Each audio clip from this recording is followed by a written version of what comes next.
بسم اللہ الرحمن الرحیم۔ السلام علیکم، میری آپ سبھی سے التجا ہے کہ ایک مرتبہ درود ابراہیمی پڑھ لیجیے گا۔ بسم اللہ الرحمن الرحیم۔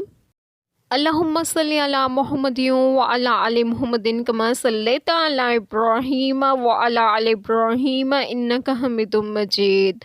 اللہم بارک علی محمد وعلی آل محمد کما بارکت علی ابراہیم وعلی آل ابراہیم انک حمید مجید۔ بسم اللہ الرحمن الرحیم۔ اور بے شک اگر تم اللہ کی راہ میں مارے جاؤ یا مر جاؤ تو اللہ کی بخشش اور رحمت ان کے سارے دھن دولت سے بہتر ہے، اور اگر تم مرو یا مارے جاؤ تو اللہ ہی کی طرف اٹھنا ہے۔ بسم اللہ الرحمن الرحیم۔ آج جو بات میں آپ لوگوں سے ڈسکس کروں گی وہ یہ ہے کہ بالکل وہ صورت پیش ہی آ جائے جس کا تمہیں اندیشہ دلایا جاتا ہے تو اللہ تعالیٰ کی بخشش اور رحمت اللہ تعالیٰ ہی کی راہ میں مرنے سے حاصل ہوتی ہے۔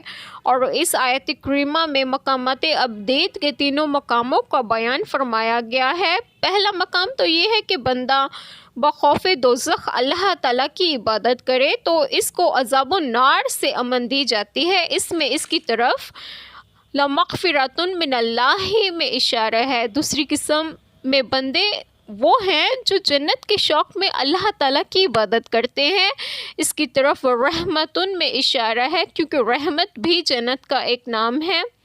اور تیسری قسم وہ مخلص بندے ہیں جو عشق الہی اور اس کی ذات پاک کی محبت میں اس کی عبادت کرتے ہیں اور ان کا مقصود اس کی ذات کے سوا اور کچھ بھی نہیں ہے۔ انہیں حق سبحانہ و تعالیٰ اپنے دائرۂ کرامت میں اپنی تجلی سے نوازے گا۔ اس کی طرف لا الا اللہ تحشرون میں اشارہ ہے۔ اللہ تعالیٰ ہم سب کے تمام گناہوں کو معاف فرمائے اور ہمیں صراط مستقیم کی راہ پر گامزن کریں، اور آپ سب کو آپ کے گھروں میں خوش و خرم رکھیں اور صحت و تندرستگی بھی دیں۔ آمین۔ جزاک اللہ خیر۔